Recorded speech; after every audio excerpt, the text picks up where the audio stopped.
25 avril 2025. Bonjour et merci de nous retrouver sur votre matinale. Bonjour le Bénin, votre programme d'actualité et d'information qui vous ouvre une fois encore ses portes. J'espère que vous allez bien. Toute l'équipe est au taquet ce matin pour vous servir un bon cocktail d'information et d'actualité. Restez juste des nôtres. Vous le savez, 7h, 9h, c'est la tranche horaire d'antenne que nous couvrons tous les matins. Alors, de quoi allons-nous parler ce matin? Je décline le menu très rapidement, mais avant, je dis bonjour à la belle, à la grande. Bonjour, Rachida, bonjour. Bonjour à toutes et à tous. Comment tu vas ce matin? Ça peut aller, j'ai la forme. On vous retrouve en pleine forme, j'espère. Comme tous les matins. Allez, dans le menu de ce 25 avril 2025, eh bien, nous irons dans la cité des Kobourou pour une rencontre littéraire, les rencontres d'Ogisimi.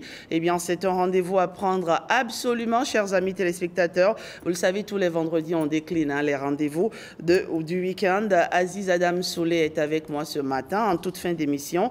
Il vous parlera de ces différents rendez-vous et surtout, on n'oubliera pas de parler également de ce spectacle slam de l'autre côté de l'Institut français de Cotonou.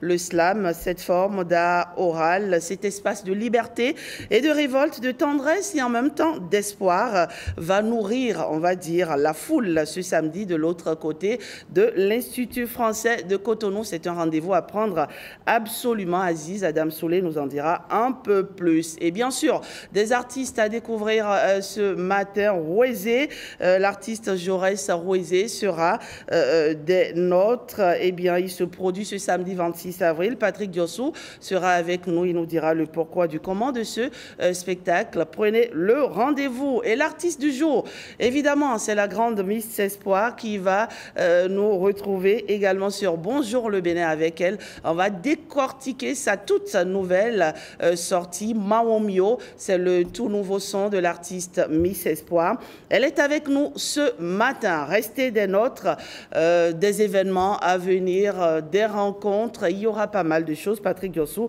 nous dira tout dans un moment. Et n'oubliez pas, l'heure du débat, c'est à partir de 8h. Et aujourd'hui, on va parler de quoi? On va parler d'une question de couple. Et vous avez la possibilité, vous, à la maison, d'interagir avec nous en répondant à la question suivante. Quelle serait votre réaction si vous apprenez que votre partenaire utilise les sextoys? Et oui, on va être sans tabou sur ce plateau ce matin. On va oser parler d'un sujet peut-être qui peut gêner certains, mais vous savez, les temps changent, le monde évolue. Aujourd'hui, il n'y a plus de sujets tabous. Il faut oser parler de certains sujets. On le fera sur l'heure du débat en nous intéressant à cette actualité liée donc au sextoy en couple. Bonne ou mauvaise idée? Restez avec nous, Christelle Tongodom. Avant tous ces rendez-vous, évidemment, il y a l'incontournable escale du bulletin d'information. On y va, vous êtes prêtes? Absolument. Le bulletin d'info.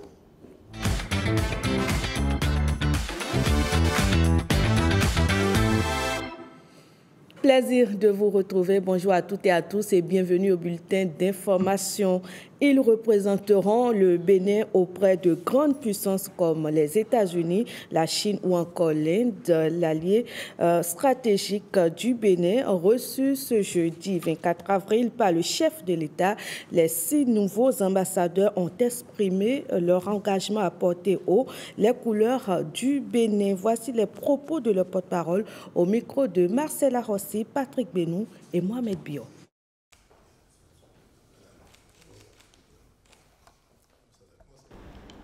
Nous venons de sortir de l'audience avec le président de la République. Mes collègues et moi-même, mes collègues qui sont nommés aux États-Unis, au Qatar, en Chine, en Inde et au Maroc, comme moi-même, et au Koweït. Nous avons reçu du président de la République des instructions qui nous sont nécessaires pour le bon accomplissement de notre mission. Et le chef de l'État, le président de la République, que nous représentons en premier lieu dans nos juridictions, nous a donné des orientations très claires et précises par rapport à la mission de représentation républicaine qui est la nôtre. Il s'agit de faire en sorte que le Bénin soit promu dans la scène internationale sur tous ses aspects. Aspects culturels, économiques, aspects politiques, aspects éducatifs, aspects touristiques. Il nous revient de faire en sorte que l'image du Bénin soit défendue à l'extérieur où nous représentons le pays. En retour, nous avons pris l'engagement de faire en sorte que nous soyons des ambassadeurs qui honorent le Bénin à tous égards. Et ça, nous ferons en sorte également que toutes les préoccupations de nos communautés soient les centres d'attention dans le cadre de la mission qui nous est confiée. Le ministre conseiller à la Défense et à la Sécurité visite l'Agence béninoise de protection civile. Rachid Igbadamassi a engagé avec le personnel sur le fonctionnement de l'agence. L'ABPC a pour principale mission la prévention des risques et catastrophes. Daniel Ada. Assurer la protection des réfugiés et des apatrides. Pour donner corps et vie à la réforme du secteur au Bénin, l'Agence béninoise de protection civile a été créée. Elle a pour mission d'identifier, de prévenir et de gérer tout risque de catastrophe en organisant avec efficacité les secours en cas d'urgence et de sinistre. Depuis sa création, l'agence s'est vue dotée d'un certain nombre de matériel pour être opérationnelle sur le terrain. Nous avons reçu 10 véhicules ambulances VSAV et puis 2 engins pompes de lutte anti-incendie. Nous avons aussi 10 autres ambulances qui sont commandées, qui vont être livrées avant le 1er août. 10 autres ambulances qui ont été offertes par le Japon et qui viendront très bientôt. Nous avons aussi de la Turquie 2 engins pompes qui ont été commandés, qui sont déjà finalisés et qui vont être transportés vers le Bénin très bientôt.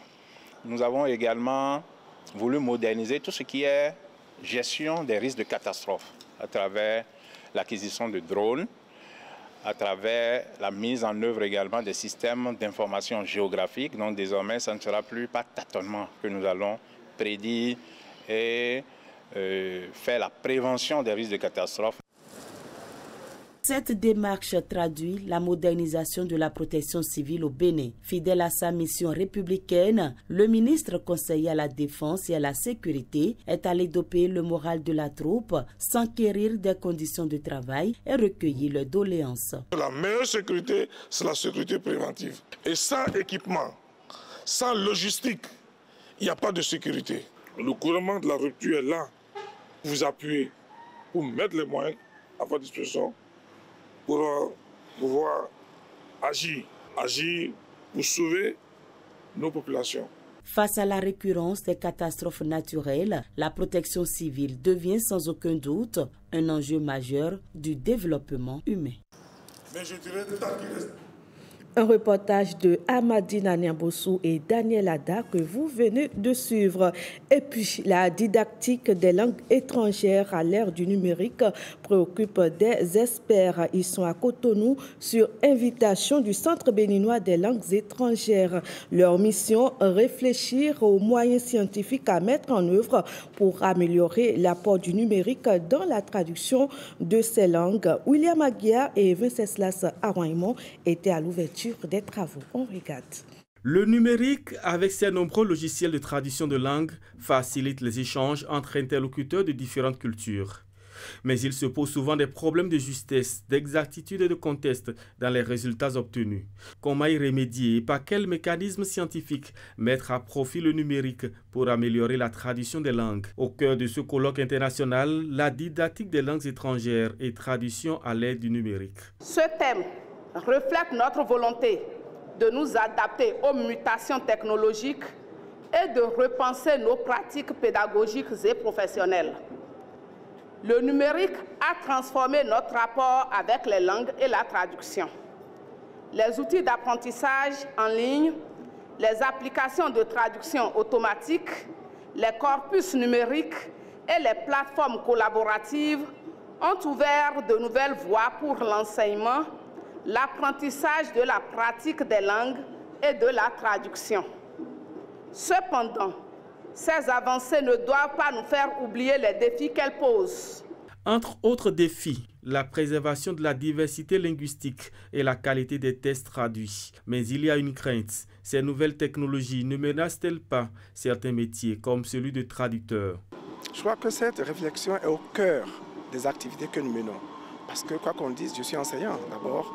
On peut aussi se poser la question, est-ce qu'un jour les enseignants vont disparaître? Mais quand on est spécialiste, on est du domaine, on sait quand même que l'apport humain est quand même capital. J'étais en Chine il y a un an passé. Je ne comprenais aucun mot du chinois, mais j'avais mon téléphone avec une petite application. Je disais ce que je voulais en français et je remettais le téléphone à mon collègue chinois et le téléphone lui traduisait ce que je venais de dire. Donc c'est de cette manière que nous avons communiqué durant tout mon séjour. Des fois on riait et on se demandait même est-ce que ce qui a été traduit réellement, est-ce que c'était conforme? Et je pense que c'est le rôle que vous devez jouer, vous les linguistes. Sans vous mentir, des fois, ce n'est pas fidèle. Expériences chercheurs sont donc appelés à trouver solution à ces préoccupations pour améliorer et rendre plus crédibles l'existant. Après 4 décennies de célébration de la Journée nationale de l'arbre et de la campagne nationale de reboisement, quel est le bilan? Le couvert végétal est-il réellement impacté? Une étude s'est penchée sur ces méthodes pratiquées depuis 1885. Les résultats sont au cœur d'un atelier d'évaluation à Boycon. Les précisions, c'est avec Pierrette Adayossi et Kadnel Capo.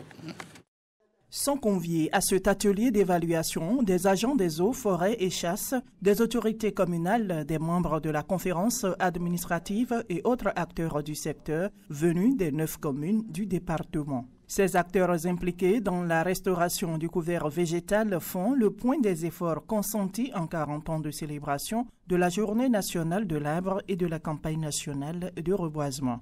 Il s'agira de identifier les impacts écologiques, sociaux et économiques des campagnes de reboisement sur la restauration des paysages forestiers du jour.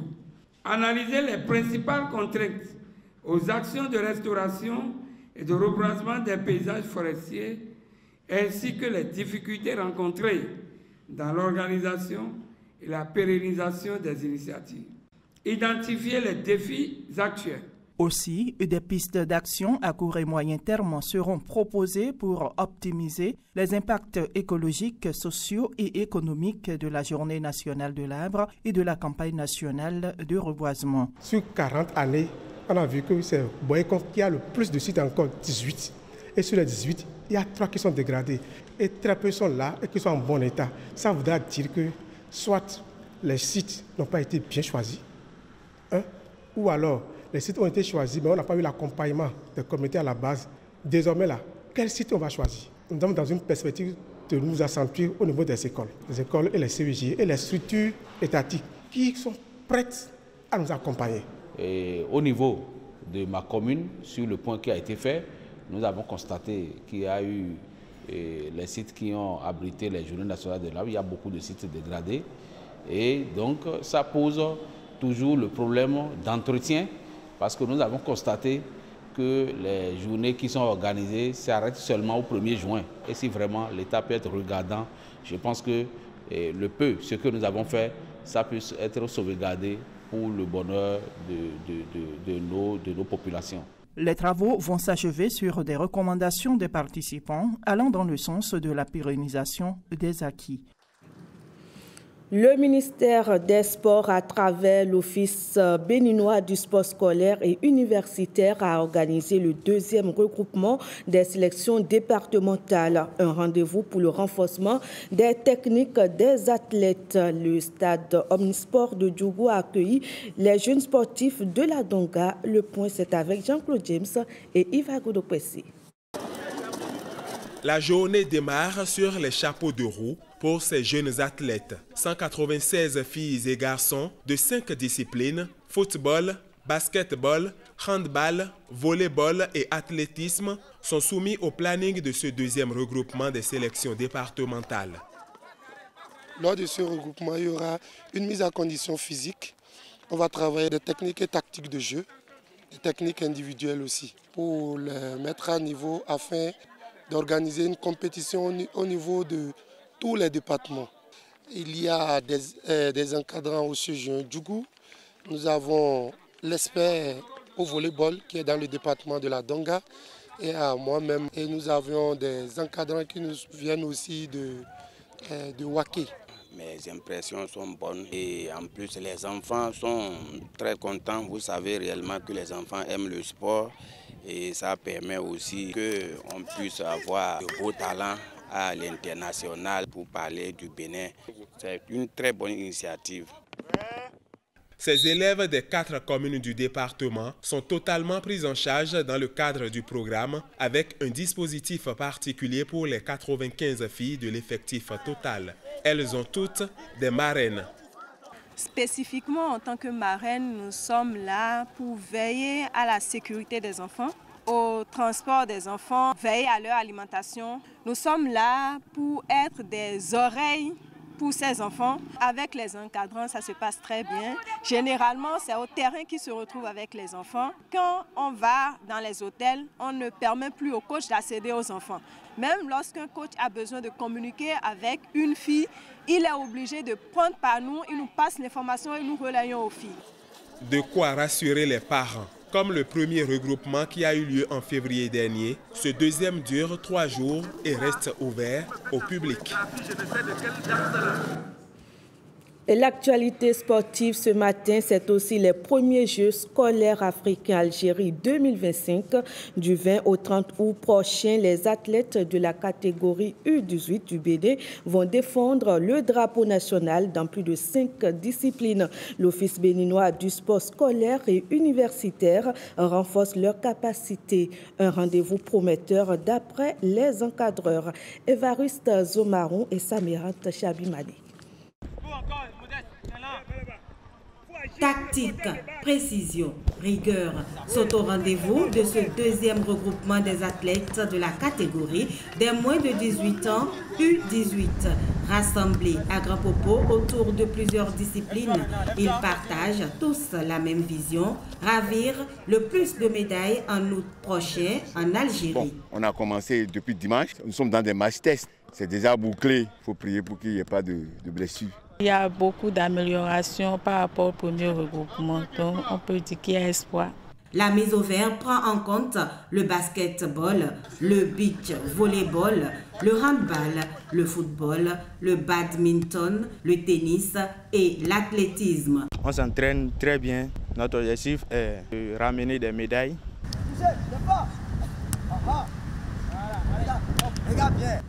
C'est vraiment l'équipe nationale de beach volley du Bénin. Ça suit comme cela se doit. Les techniques sont en train d'être maîtrisées.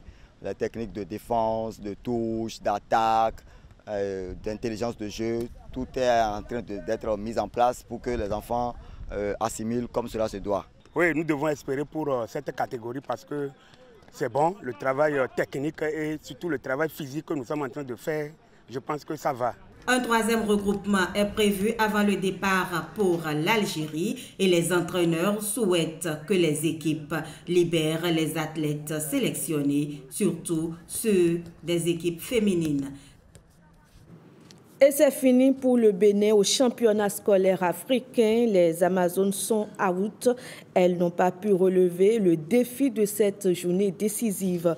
Elles sont tombées sur une équipe plus forte. On retrouve Benoît Djogbe et Eman Rodrigue-Amingan.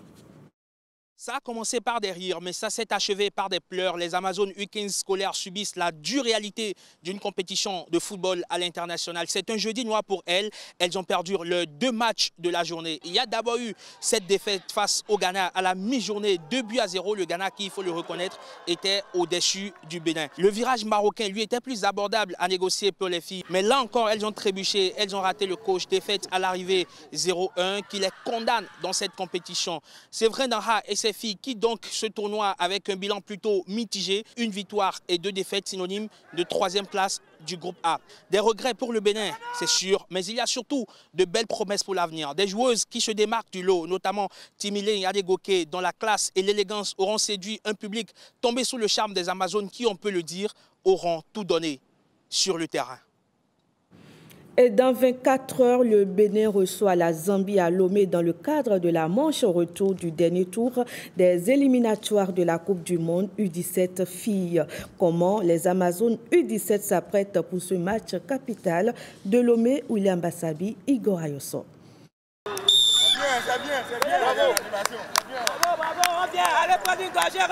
Les Amazones U17 se revitalisent. La page de Ndola et de la Coupe des Fêtes tournée, Ida Azonsou, son staff et ses pouliches sont résolument tournés vers le match retour. Sur la pelouse du stade de Kégué à Lomé, les séances d'entraînement s'enchaînent. L'accent est mis sur l'attaque à outrance. Marquer des buts est essentiel à cette manche retour, même si les autres compartiments sont aussi scrutés avec la même application. C'est notre première séance avec l'effectif au complet. Et tout le monde est là. Je n'ai pas de blessés dans mon effectif, c'est déjà l'essentiel. Et les filles sont focus sur l'objectif, c'est-à-dire chercher et décrocher la qualification ici au stade de Kéké. Nous mettons tout en place, tout ce qui n'a pas marché au premier match à Ndola. Nous sommes en train de corriger, voir ce qu'il faut ajouter comme ingrédient pour pouvoir arracher la victoire ici. La première qualification du Bénin, ce serait vraiment historique. Donc nous allons tout donner pour pouvoir y arriver. Chercher l'exploit de la qualification face à l'Oc zambien passe par une fraîcheur physique et mentale à toute épreuve des Amazones. Depuis le samedi passé, vous savez que nous avons eu un match intense. En plus de ce match, un voyage un peu fatigant. Mais dans notre retour, nous avons, avec le corps médical, commencé déjà par appliquer les techniques de récupération. Je crois qu'aujourd'hui, les filles, par rapport à la séance que nous avons eu à faire, ont répondu physiquement. Et je crois que cette fraîcheur va nous conduire jusqu'à la date du 26, qui est une date historique. Les joueuses réceptives veulent mettre toutes les chances de leur côté. Aux entraînements, les coachs nous donnent tout le nécessaire qu'il faut pour améliorer nos qualités et parfois ils nous corrigent s'il y a erreur pour ne pas reprendre ça au match. On joue comme si c'est notre dernier match de notre fille. On doit tout donner, mouiller le maillot pour avoir cette qualification. À 90 minutes d'une grande première, la mobilisation et l'accompagnement du public et du peuple sont requis. Je demande à ce que les gens sortent massivement. La communauté béninoise au Togo, qu'ils viennent nous supporter. Les Togolaises, les Togolais, nous appelons tous pour que le stade soit vraiment rempli parce qu'à Ndola, le public était là et c'était aussi un facteur qui a vraiment joué sur nous. Nous voulons répliquer la même chose ici pour pouvoir écrire l'histoire ensemble. Et c'est dans cette même veine que Fédération et ministère, main dans la main, ont sollicité le temps d'une messe, l'appui du divin pour faire du samedi 26 avril 2025 une date inoubliable pour l'histoire du football féminin au Bénin. Et c'est fini pour ce bulletin d'information que je vous remercie d'avoir suivi. Merci Ediacho Christelle Tongodo. À jeudi prochain. À 7h. Même heure, toujours pour le bulletin d'information. Excellent matin à vous, Christelle Tongodo. À présent, William, bienvenue à Gia pour la revue des titres. On va feuilleter un peu les journaux.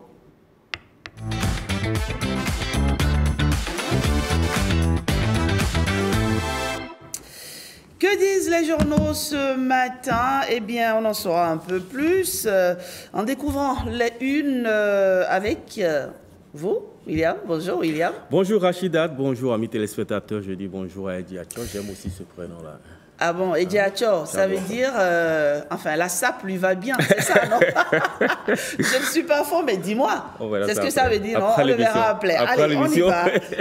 On démarre tout de suite par le quotidien de service public La Nation, mémorandum cadre de coopération entre le Bénin et les États-Unis signé à Washington, un financement à grande échelle pour le Bénin et puis mobilité intra-africaine, le passeport béninois leader en Afrique. Le potentiel à présent présidentiel de 2025, Talon, son candidat dévoilé dans 6 jours, un 60e anniversaire du chef d'État aux couleurs politiques, les mouvanciers à l'image de jeunes soldats disciplinés attendent les ordres du général général de la majorité présidentielle. Et puis les télégrammes à présent, séance de travail, voilà, j'y arrive, séance de travail au Palais de la République. Patrice Talon a évalué la situation et les stratégies après les attentats ou les attaques terroristes du 17 avril dernier. Bénin intelligent, une nation meurtrie mais debout suite donc à l'attaque ou aux attaques terroristes du début du mois dernier, du mois d'avril. Dynamisme, info, mobilité et intégration, le passeport béninois le plus puissant du continent. On va finir avec le quotidien de Ménotin, usage des panégyriques au Bénin, un héritage ancestral mal exploité entre oubli, fierté, transmission de jeunes s'exprime. Vous aurez la réaction de plusieurs spécialistes de la question dans les colonnes de ce journal du quotidien de Ménotin. Voilà. Merci William Aguiar. On vous retrouve en toute fin d'émission pour une revue plus complète de l'actualité nationale. À tout de suite donc. À tout de suite. Allez, on poursuit par ici. Il y a pas mal d'invités, vous le savez, c'est toujours comme ça. Les vendredis, puisque vendredi on parle culture, il y a des événements, il y a des rendez-vous à prendre, il y a pas mal de choses et donc c'est souvent très animé par ici. Et donc nous allons ouvrir le bal des invités pour le compte de ce jour, vendredi 25 avril 2025. Et je reçois là rapidement Aziz Adam Soulé pour son bonjour matinal, Patrick Diossou également pour son bonjour matinal. En attendant, n'est-ce pas, de recevoir les autres invités. Bonjour, Adam Soulé, ça va? À pleine forme.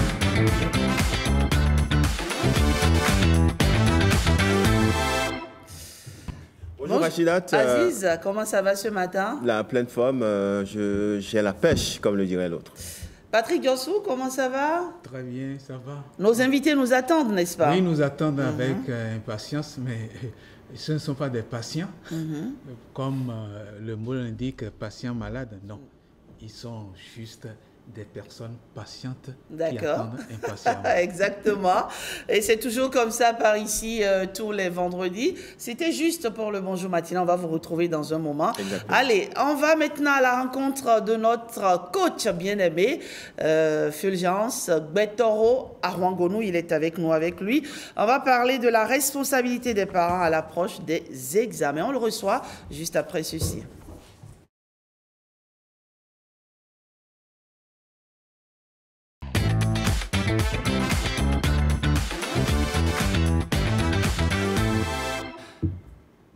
Bonjour, coach.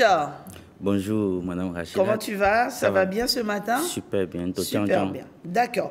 Allez, on parle de responsabilité des parents à l'approche des examens. Pourquoi ce thème? Ce thème parce que c'est presque le dernier tournant des examens après le congé de Pâques. Il ne reste que quelques semaines. Oui. Et vous savez que lorsqu'on est parent, d'abord depuis le début de l'année, c'est un investissement. On investit pour avoir le sourire à la fin de l'année scolaire. Mais plus que jamais, la responsabilité des parents, excusez-moi l'expression, est engagée parce que les enfants apprenants qui sont candidats vivent dans un environnement familial. Et quand vous prenez l'équation scolaire du succès, l'enfant quitte la maison pour l'école et revient à la maison. Et c'est à la maison qu'il y a l'appropriation du savoir. Donc, les parents ont quand même une grande responsabilité à assurer. Et je le dis toujours, quand vous avez un enfant candidat, c'est que vous aussi, vous êtes candidat. Exactement. Alors, qu'est-ce qu'on attend de ces parents qui ont des candidats? Alors, leur responsabilité d'avoir un thème d'action, parce que je disais tantôt que quand on a un enfant candidat, on est candidat aussi. Donc, dans une journée de 24 heures, le parent d'apprenant candidat doit se dire qu'est-ce qu'il fait en tant que candidat.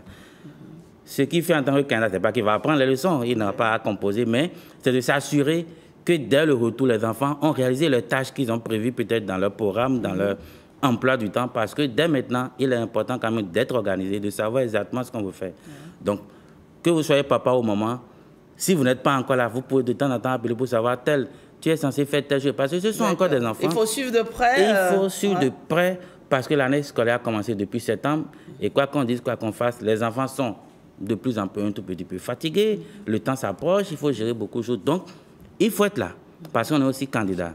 Donc, la première des choses, c'est que dans une journée de 24 heures, se dit, qu'est-ce que je fais pour accompagner? Vous savez, il y a des parents qui ont même des aptitudes, ils ont fait tel, ils font même PCT, consort, mais pas tous. Mais ce qu'il faut faire, c'est surveiller, appeler, voir que l'enfant est en train de faire quelque chose. Et la deuxième chose, c'est d'offrir aux enfants un climat familial apaisé. C'est essentiel. Quand nos enfants rentrent à la maison, ce n'est pas le moment d'assister à des scènes de ce que vous savez, c'est-à-dire papa, maman s'entendent, pas on s'insulte. Non, je vous en prie. C'est le moment de s'arranger, de mettre à la disposition de l'enfant apprenant un environnement familial où il fait bien vivre. Papa et maman sont en joie. Ce n'est pas le moment de gérer les disputes hors de la chambre. Il faut gérer ça ailleurs parce qu'il ne faut pas encore ajouter à ce que les enfants vivent comme stress, comme peur, en griffe. Donc c'est très important aux parents, offrir aux enfants vraiment de paix. Voilà. S'il y a des soucis à gérer, ils vont gérer ça après les examens. Il ne faut pas que les enfants rentrent et assistent à des scènes qui vont les amener à dire bon, l'environnement familial n'est pas apaisé, est-ce que je n'irai pas apprendre au dehors? C'est essentiel et c'est important. La troisième chose, vous savez, les enfants vivent dans un environnement familial, il n'y a pas que papa et maman.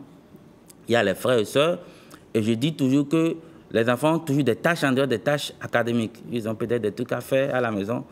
Le coach n'est pas venu ce matin pour dire ils ne vont plus rien faire. Attention, la vie, c'est apprendre à s'organiser en général. S'il y en a qui préparent à manger, c'est qu'il faut les aider à faire certaines tâches. C'est-à-dire le temps doit être un temps utile. Si on doit faire autre chose, il faut les accompagner. Il ne faut pas leur prendre les tâches domestiques. Je ne viens pas dire qu'ils ne vont plus rien faire. Non, pas du tout. Ils vont faire les choses, mais c'est pas parce qu'un enfant va à l'examen que bon, c'est fini, qu'il ne doit plus rien faire à la maison, il ne peut plus balayer, il ne peut plus, peut plus rien faire, non. C'est faux, pas il faut trouver le moyen quand même de réduire le temps, de l'aider dans chaque tâche. Si elle doit préparer, l'aider à préparer. Si elle doit balayer la cour, réduire, il ou elle fera juste une partie les autres. Donc c'est extrêmement important de l'accompagner et de l'aider. Et pendant les temps qui courent, vous savez, la reçue, c'est plusieurs paramètres. Et il y a quand même de ces parents qui... Il y a l'aspect spirituel, je n'en suis pas spécialiste, mais je dis que ce n'est pas aux enfants d'aller se coucher à l'église. Les parents peuvent prier pour leurs enfants. Ce n'est pas le moment de leur dire de dormir. Dieu les voit déjà. Toi, tu as vu des enfants aller se coucher à l'église? Je vous donne un exemple. Ce matin, le coach était un peu mal organisé, mais j'ai fait la prière avec mon enfant sur le moyen de développement. C'est le moyen de déplacement. On a fait la prière. On n'a pas pu faire ça à la maison. Mais il dit non, le temps, je suis en retard. Il ne faut donc pas oublier les questions de spiritualité. Ce n'est pas les enfants qui vont dormir et qui vont rester. Non, les parents prennent cette responsabilité. Ils iront à l'église le dimanche, tout ce que vous voulez. Il faut prier pour les enfants. Il faut prier. La meilleure prière, c'est l'action. Donc quand ils apprennent déjà, ils sont en train de prier. Dieu a dit, il faut apprendre, il faut travailler. Dans le travail, il y a déjà la prière. Alors je suis venu donc ce matin dire aux parents que le succès des enfants, c'est pour toute la famille. C'est ensemble, c'est en communion avec les enfants qu'ils vont pouvoir réussir. Nous, parents, nous avons une lourde responsabilité. C'est vrai que nous avons dépensé, mais l'argent seul ne suffit pas. Mais par ces temps-ci, il ne faut pas comparer les enfants, il ne faut pas les insulter, il ne faut pas leur dire, il ne faut pas leur mettre cette pression parce qu'ils ont déjà... Je ne vais pas dire échouer, ils ont vu leur succès reporter une fois. Non, ils vont réussir cette année. Il ne faut pas leur mettre la pression, il ne faut pas leur rappeler qu'ils n'ont pas eu la moyenne toute l'année scolaire. Non, ils vont réussir. Nos enfants ne peuvent pas ne pas réussir. La réussite, c'est ensemble qu'ils vont pouvoir y arriver. Comme tu le dis si bien, dandan, ouais. Et on a réussi, dandan. Non, ils vont réussir. Dis-là, sinon. On a aussi... Là, ça t'embrouille. Je n'ai pas compris, mais j'ai imaginé. Allez, merci, coach Fulgence. Pour les familles béninoises. C'est un message assez important, en tout cas. Il faut s'impliquer, on ne cessera jamais de le dire. C'est vrai que ce n'est pas évident. Hein. On passe nos journées à courir, on est au boulot du matin jusqu'au soir, mais il ne faut pas oublier l'essentiel. Parce que quand vos enfants échouent et que vous réussissez, le goût de ce succès est amer. C'est un goût, voilà, ce succès a un goût amer. Voilà, c'est ce que je voulais dire. Merci à vous, cher Guettaro. On se retrouve tout à l'heure sur l'heure du débat. Très bien habillé ce matin. J'étais pressé de rejoindre le plateau pour... Parce que tout ça aussi dégage de l'énergie du succès. Ça, là, c'est rien flou. Flou avant de... Bon, allez. Merci, coach Guettaro. On va écouter un peu de musique, hein, les enfants de Dieu. C'est avec la grande Zénab, Habib, une façon pour nous, en tout cas. Pourquoi pas aussi de louer l'Éternel ce matin. Pendant ce temps, Patrick Diosso me rejoint. Zénab, les enfants de Dieu. Où sont les enfants de Dieu? Ils sont où? Ils sont ici, n'est-ce pas? Patrick Diosso, enfant de Dieu. Enfant de Dieu. Monsieur Ribou, enfant de Dieu? Absolument. Absolument, d'accord. Allez, on va recevoir à présent Roland Ribou. Il a fondé en 2002 le Conseil des investisseurs privés du Bénin. Voilà, c'est un entrepreneur bon temps, un entrepreneur par excellence, on va dire. Mais avec lui ce matin, on ne va pas parler de business, on ne va pas parler d'affaires, on va parler de gens, on va également parler de famille. Patrick Diosson nous expliquera pourquoi. Patrick. Oui, justement. Monsieur Roland Ribot, bonjour. Bonjour, monsieur. Alors, comment le président des investisseurs du Bénin, du Conseil des investisseurs du Bénin, peut penser, parler de sexe, de famille, de genre? Pourquoi ce débat s'est invité à votre table? Très bien, c'est une très bonne question. Donc, CIPB, c'est un cercle de réflexion. On travaille sur l'environnement des affaires. D'accord. Mais si on essaie de regarder les choses d'un peu loin, on s'aperçoit que tout part finalement de la famille. Oui, tout part de la famille. Bon, il y a un auteur que je n'arrête pas de citer qui s'appelle Emmanuel Todd, qui a passé sa vie à traiter de la famille, justement, les différents genres de famille, les modes familiaux. Et il dit que selon qu'une famille est d'un tel mode, il va en résulter certaines choses. Par exemple, la famille communautaire, elle se retrouve en Russie et à Cuba. Comme par hasard, ils sont devenus communistes et ils sont restés assez longtemps. D'accord. Une autre type de famille, c'est la famille qu'on trouve au Japon et en Allemagne, les deux grands pays industrialisés du monde. Parce qu'il y a déjà à l'origine des structures familiales. Tout à l'heure, on parlait, là, il y a quelques instants, des parents qui s'occupent des enfants. Bien, effectivement, il y a une énorme influence des parents sur les enfants. Et en plus de ça, non seulement les études, mais le fait de regarder les gens vivre. Par exemple, imaginons en Russie que les différentes familles en dessous du père vivent dans la même maison, va créer un sentiment communautaire. Dans d'autres systèmes, par exemple les Anglais, eux, ont un système où l'enfant, à 18 ans, il quitte la maison. D'accord. À différence d'autres cultures, hein, italien, français, etc., africain. Et le résultat, c'est ces gens sont allés explorer le monde. Et donc, il y a une liaison très importante entre l'un et l'autre. On s'aperçoit actuellement, dans les pays dits développés, et même d'autres d'ailleurs, que la natalité chute. Donc c'est quoi? C'est un modèle familial, c'est-à-dire la famille jusqu'ici se considérait comme devant avoir plusieurs enfants, logiquement. La famille actuellement se décompose et ceux qui restent ont très peu d'enfants, même n'en ont pas des fois. Chine, par exemple, c'est invraisemblable. Un pays qui prône le culte des ancêtres. Il faut avoir un enfant, un fils surtout, pour qu'il puisse faire le culte. Perpétuer, exactement. Eh bien, sur la côte, les familles un peu aisées, les couples un peu aisés n'ont pas d'enfants. Ils veulent vivre. Donc, cette question, justement, de la famille est très importante. Et donc, du coup, on en revient au débat actuel qui se pose sur genre, sexe et autres, dont on parle pas mal. Monsieur Trump est arrivé, et puis d'un coup, il dit qu'il n'y a que deux sexes, deux genres, hommes et femmes. C'est incroyable. Comment c'est possible? Et donc, ça nous impacte parce que nous, bien entendu, nous sommes perméables à toutes ces influences et malheureusement, on peut s'y laisser prendre. Donc, pour moi, c'est important en tant qu'investisseur voyant sur le long terme, le très long terme, le développement du Bénin dépendra de cela. Il dépendra d'avoir des familles sérieuses qui pourront effectivement donner des enfants qui eux-mêmes iront dans la même lignée. Il faudra alphabétisation de tout le monde, c'est indispensable. L'éducation, la culture, la lecture, c'est le fait générateur de la croissance. Et puis, bien sûr, la santé. Mais ce sont des sujets qui sont liés. Et pour un investisseur qui pense dans le long terme, c'est ce qu'il faut faire. Oui. Voilà. Alors, lorsque vous écoutez, on pense que la famille, c'est tout cet ensemble. Père, mère, enfant. Mais quelle différence vous faites entre... nous, en Afrique, on arrive à faire une petite différence, mais vous, comme occidental, la différence entre la famille, le foyer, et puis l'idée de genre qui s'est introduite dans le débat. D'accord, bon, à un certain âge, J'ai vécu une époque où les choses étaient normales, disons en France où j'ai vécu, par rapport à aujourd'hui, n'est-ce pas? Aujourd'hui, les choses sont anormales?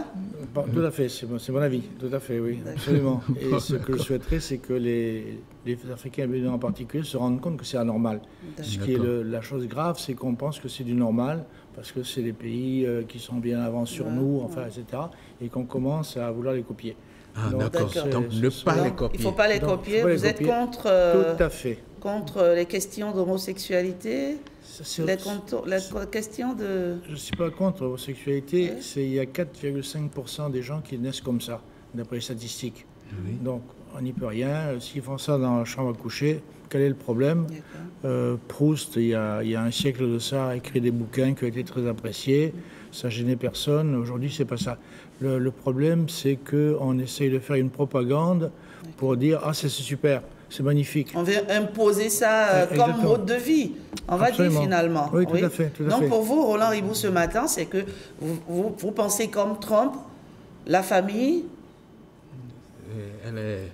Comme Trump et des c'est le père, c'est la mère. Et des centaines de générations avant lui. D'accord, oui, bien sûr, bien sûr. Oui, bien sûr. Pour moi, mais évidemment, ça peut être que ça. Ça ne peut être que ça. Et d'ailleurs, cette question de genre, je suis un peu, pas choqué, mais enfin déçu de voir qu'ici au Bénin, on commence à utiliser ce langage. Par exemple, pas loin de mon bureau, il y a une petite... un bâtiment où on parle des questions de violence à l'encontre du genre. C'est une blague, il s'agit des femmes, quoi. Pourquoi on ne dit pas violence contre les femmes? C'est la réalité. Mais on trouve assez bien de dire genre, c'est bien, mais en réalité, c'est un piège. Parce que, donc, la question que vous devez... C'est une façon déguisée... Oui, parce que la question qu'on doit se poser, qu'est-ce que le genre? Le sexe, c'est clair. Le sexe, c'est biologique. Pénis, vagin, chromosomes différents, il n'y a aucun problème. Mais le genre, c'est quoi? C'est une idéologie. Alors disons que ça a commencé un petit peu avec Madame Simone de Beauvoir, qui disait on n'est pas femme, on le devient. Bon, c'est une grosse blague en réalité. C'est vrai que on n'est pas homme, on le devient. Forcément, on élève nos enfants, on élève un garçon d'une certaine façon, et une fille d'une certaine façon. C'est un truisme de dire ça. Mais après, on a transformé cette réalité en disant que, en fait, on pouvait changer ça. On pouvait ne pas se comporter comme une femme, etc. Ça, c'est complètement différent, si vous voulez. C'est-à-dire que certains le fassent, c'est leur problème.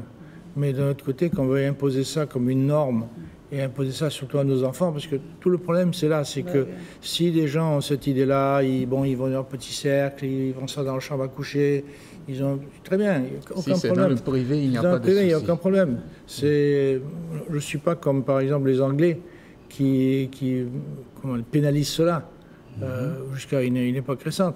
Pas du tout. C'est leur problème, mais qui garde ça pour eux. Il n'y a que raison d'en faire une fierté ou ce genre de bêtises, si vous voulez, donc on servir une promotion. Parce que le problème est là, c'est que, par exemple, vous voyez, en France actuellement, et la France est typique de tous ces pays, on descend de plus en plus jeunes pour apprendre à des enfants des choses qu'ils n'ont pas à apprendre et qui les troublent en réalité. Le garçon se forme, et puis tout d'un coup, c'est arrivé à une amie, d'une amie béninoise à moi, en France. L'infirmière regarde le petit garçon, elle dit « Tu te sens vraiment garçon? Tu sens vraiment que tu es un garçon ?» L'enfant... Quelle question? Oui, l'enfant, c'est une adulte qui lui parle, donc en principe, c'est une personne qui est censée, en plus dans une école, qui est censée lui dire des choses. Et là, cette dame, tranquillement, met le trou dans son esprit. Il n'a pas à être troublé. Il a vraiment à vivre sa vie de garçon comme une fille vivre sa vie de fille. Et là, c'est le danger. Et actuellement, il y a des choses qui se passent qui font que même on en est actuellement à l'éducation sexuelle, à la sexualité des enfants. C'est plus seulement dire... Il y a même eu une vague de contestation. Oui, tout à fait. En France, mais ils vont continuer. Et j'ai même entendu dire que désormais, il ne faut plus dire la fête des mères, mais il faut plutôt dire la fête des gens qu'on aime. C'est quand même fou, le monde dans lequel nous vivons aujourd'hui. Dans lequel ils vivent. Donc justement, ce qu'il faut, c'est que nous ne vivons pas, M. Ribot, dans un monde à part. Le monde dans lequel nous vivons, c'est vrai que certains font des choix. Vous avez refusé. Nous, on doit faire un choix différent. On doit faire un choix différent, si vous voulez. On doit rester sur nos valeurs. parce que ce sont les valeurs. Oui. Justement, vous voulez attirer l'attention sur le fait que les cultures doivent demeurer telles quelles et qu'il n'y a pas à dépendre d'une autre culture. Oui, tout à fait. En plus, si vous voulez, à la limite, on peut regarder le résultat. Oui. Est-ce que c'est un bon résultat ou un mauvais résultat? À la limite, on peut se dire ça. Quel est le résultat? Prenez par exemple actuellement des pays même comme le Japon ou autres. Vous avez un quart des gens qui sont solitaires, n'ont jamais eu une relation sexuelle jusqu'à l'âge de 35 ans. Mais donc, après, ils n'en auront jamais, d'ailleurs. Donc, il y a une partie de la population qui s'est retirée de la vie sociale normale du fait d'avoir une relation. 50% seulement des gens entre 18 et 35 ans sont en couple. Oui. Les autres, on ne sait pas où ils sont. Très bien. Alors, Roland Ribot, Patrick Yossou, Roland Ribot nous dit ce matin, finalement, que nous sommes dans un monde en plein dérive. En plein dérive. Nous sommes dans un monde en plein dérive et que nous ne devons pas subir la culture des autres. D'accord? Il ne faut pas, chacun a le droit de faire ses choix, de vivre sa vie comme il l'entend, mais il ne faut pas l'imposer aux autres. Tant qu'on le fait dans sa chambre à coucher, c'est tant mieux, le monde se porte mieux. C'est bien cela, d'accord. Patrick Yossou, je pense que c'est un sujet très intéressant et qu'il va falloir peut-être initier un plateau débat, voilà, pour échanger sur la thématique. Les quelques 10 minutes ou 15 minutes sur ce plateau ne suffiront pas à décortiquer ce sujet qui est une question d'actualité qui préoccupe les parents que nous sommes parce que finalement, le monde dans lequel nous vivons, on ne le reconnaît plus. On ne le reconnaît plus. Il faut peut-être, on va voir, on va programmer un débat là-dessus. N'est-ce pas, Patrick Yossou? Oui, je suis partant, oui. Monsieur Ribot, je sais que vous serez partant pour un débat sur 100%. Tout à fait. Merci en tout cas d'être venu nous parler de ce sujet. C'est très intéressant. Ou pourquoi pas même sur voilà, bonjour le matin. Bonjour, on va peut-être programmer un débat là-dessus. C'est très intéressant comme sujet parce qu'aujourd'hui, malheureusement, par suivisme, il y a beaucoup de personnes qui tombent dedans.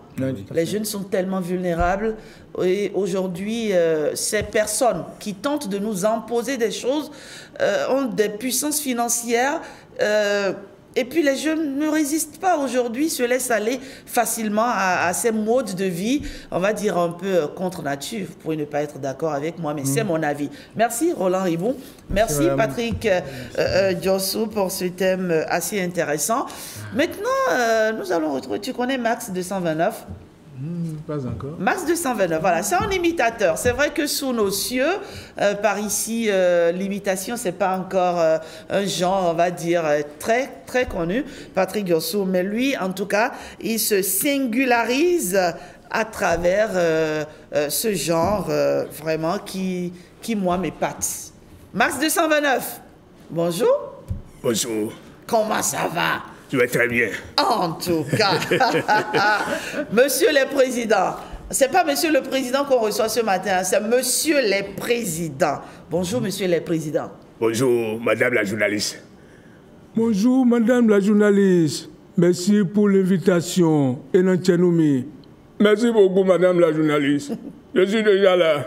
Même au-delà, je suis toujours là. Alors, Patrick Yossou, tu reconnais qui déjà là? J'ai reconnu le président... Kérékou, oui. J'ai reconnu le président Yahi. Et puis le président Talon. Alors, Monsieur le Président, comment appréciez-vous le développement de la Gaune? Merci beaucoup, Madame la journaliste. Notre pays se porte très bien. Vous savez très bien que avant, les choses se faisaient comme vous savez. Nous avons des miroirs, les vidéos, et nous attendions. Nous avons vivre, à tout le monde, et nous avons des gens et des gens, et des blocs, nous tours, nous avons rumeur. Nous avons millions, nous avons et nous avons tout quoi, mais là on sort, nous avons un John là, mais ça nous avons la commère. On nous met mais des semaines. Mais là, bon, tout on a une con. Bon, mais des voleurs, il y a mon tour, mais là, tchacho. On a ça quoi de même. Donc, alimento, et si on a tout, mais moi, vous savez très bien que notre pays, le Bénin, est un pays de référence. Et même au-delà, là où je suis avec tout. Et je sais que le Bénin sera un pays de référence. J'ai confiance. Nous avons fait beaucoup de choses. Mais aujourd'hui, même au-delà, quand je regarde le Bénin, je dis waouh. Et je dis, je suis fier de mon pays, le Dahomey d'avant. Voilà. C'est du tombeau que vous appréciez. Tout à fait. Ça, c'est Kérékou, vraiment. Alors, quel message, monsieur le président, avez-vous à l'endroit de vos concitoyens qui nous regardent actuellement? À mes concitoyens, je leur dis tout simplement de ne pas s'inquiéter. D'ici 6 jours, mais là, le filet, à mon gado, il est souvent, il a tout. Bon, là, dis-moi, mais ton patron, ça n'est pas dit, il en a eu donc. L'eau, là, j'aime ça, bon, mais nous avons l'autre là, et nous pouvons marcher moderne, ils ont marché, mais nous avons et nous marché, mais nous devons nous bleu, bon, mais nous voir, et là, mes chers parents, chère population, chaque fois que je me réveille, je dis Seigneur, donne la paix à notre pays. Chère maman de Dantokpa, je vous aime naturellement. Merci. Et dans Tchenoumi, nous sommes à l'approche des examens. C'est le lieu, chère maman, de prendre soin des enfants. Merci, merci. Et dans Tchenoumi, nous sommes déjà à l'approche des élections et les tractations sont en cours. Ce que je vais demander à tous les politiciens, c'est de ne pas faire pour que nous ayons de la guerre. Nous ne voulons pas la guerre au Bénin, rien que la paix. Et même au-delà, je suis en train de surveiller. Donc, merci. Bravo, bravo, bravo, bravo. Marcelin Gbagidi, franchement, vous êtes un as de l'imitation. Là, quoi, on a retrouvé en lui le président Patrice Talon, le président Kérékou, le président Boni Ayi. C'est du 3 en 1, c'est du 3 en 1. Bravo, bravo en tout cas. On va vous retrouver encore. On va vous retrouver dans un moment, toujours pour imiter des personnalités de ce pays dans la peau de plusieurs personnes. C'est lui, Marcelin Gbagidi. Il prépare actuellement un spectacle. On va en parler dans un moment. On respire un coup, musicalement parlant, Patrick Diossou. Et on va écouter un peu Opa, n'est-ce pas? Opa dans du Ché. Le temps pour nous d'installer l'artiste Jaurès Roisé qui est notre invité ce matin. Allez, Ché. Allez, Opa, c'est un jeune talent béninois, c'est une pépite de la musique béninoise. Paoli Tossou, c'est son vrai nom. Il faut dire qu'il fait dans de l'afro, hein, Patrick Diossou. C'est une fusion entre plusieurs genres musicaux qui l'influence et il mise surtout sur sa voix sensuelle, dileuse de fortes émotions. Superbe chanson. On l'a déjà reçu sur ce plateau. Voilà, peut-être qu'on va le redécouvrir encore à travers d'autres séquences sur Bonjour le Bénin. Pour l'heure, celui que nous avons par ici, c'est Jaurès Roisé. Bonjour Jaurès. Bonjour, vous allez bien? Je vais très très bien. Et vous? Super bien. Alors nous sommes à la veille, Patrick Diossou, d'une actualité majeure pour cet artiste que nous recevons là pour Jaurès Roisé. Oui. Actualité, il a un spectacle à Africa Sun City, à Ménotin, bien sûr. Et c'est le samedi prochain, enfin le samedi prochain, c'est demain déjà. Voilà. Le samedi 26 avril à 21h. Oui, 26 avril 2025 à 21h. Et ça commence à 21h00. Oui, alors Jaurès, je voudrais bien savoir, Jaurès est qui? Je sais que son prénom bien connu que je connaissais, c'est Espoir. Espoir, c'est Espoir Jaurès Roisé. Non, c'est Espoir Jaurès Diossou. Ah, d'accord. Je suis Diossou. Ah, d'accord. D'accord. Diossou. Alors, j'ai appris que Jaurès est fils d'un chanteur, un chanteur connu sur le plan national, international aussi. Oui. Bon, je suis né d'une famille d'artistes. Je suis le fils de l'artiste Tofoji Bizengo. Ah, ok. Bizengo. Oui, Jack Plus. Jack Plus. Oui, en son temps. Voilà, ça rappelle des choses. Oui. Alors, Jaurès a commencé à jouer depuis l'enfance. Oui. Et à cette étape, maintenant, Jaurès veut montrer quoi pour le spectacle de demain? Bon, je sais bien que beaucoup de personnes me connaissent sur le plan à Go. Oui. Quand il y a les réceptions, voilà, je suis là, j'anime en live, tout.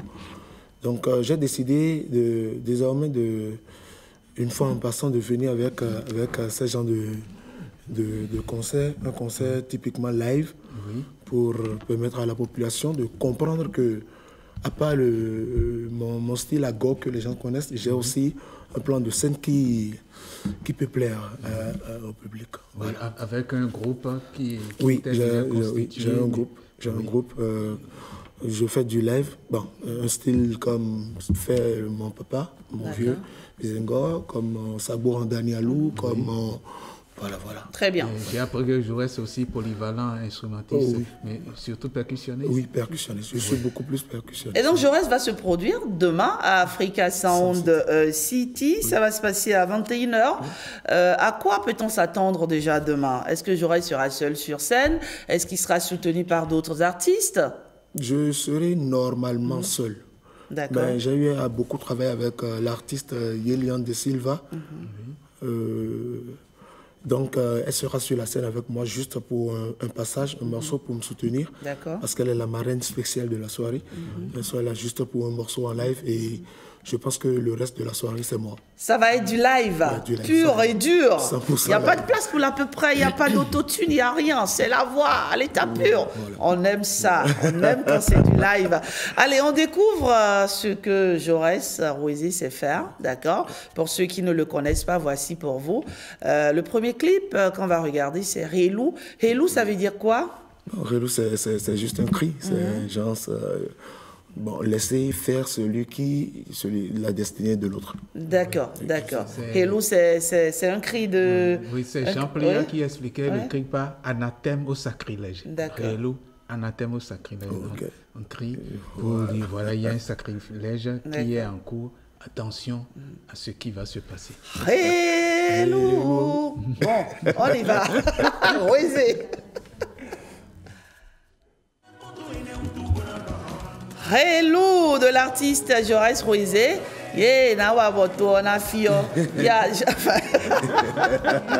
Je comprends pas bien le fond, mais c'est une superbe chanson. En tout cas, franchement, très, très rythmée. On sent, il y a des notes de caca dedans, n'est-ce pas, Patrick Diosso? Oui, de caca et de vlékété. C'est un mélange, c'est une fusion qu'il est en train de faire. Très bien. Alors, en dehors de Relou, il y a aussi Seul Dieu, une chanson dans laquelle vous magnifiez Dieu, vous magnifiez l'Éternel, avec la complicité de la réalisation. On va découvrir cette chanson Seul Dieu de l'artiste Jaurès Rouizé.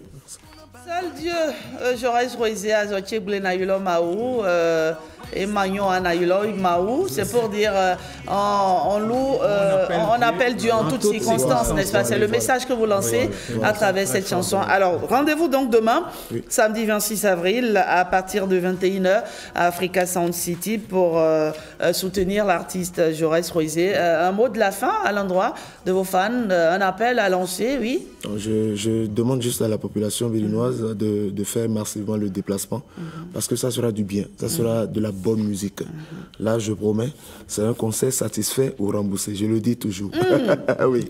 Je serai là. Hein. Venez seulement. Et si jamais je ne suis pas satisfaite, tu me rembourses mes sous. Repartez au portail, on vous laisse à l'Ossua. Nous très sûrs. En tout cas. Prenons le mot, chers amis téléspectateurs, et allons le soutenir. Donc demain, vous savez, sur Bonjour le Bénin, c'est ce que nous faisons. Nous tendons la main à nos artistes. Il y a du beau, en tout cas au Bénin, il y a du talent au Bénin. Et tant qu'on peut soutenir, on le fera toujours. Merci Jaurès. Bon succès, n'est-ce pas, à votre concert demain. On en reparle. Oui, et un coucou à papa Bizengo, qu'on n'a plus jamais vu sur les... C'est un coup. Merci Patrick Diosso. Le débat présent, mes débatteurs sont là, ils s'impatientent, ils n'attendent que nous, n'est-ce pas? Allez, un peu de musique et on les installe. On va retrouver Blanche Bailly qui est en featuring avec Lady Pons. Le titre de cette chanson, c'est « Lève-toi ». Et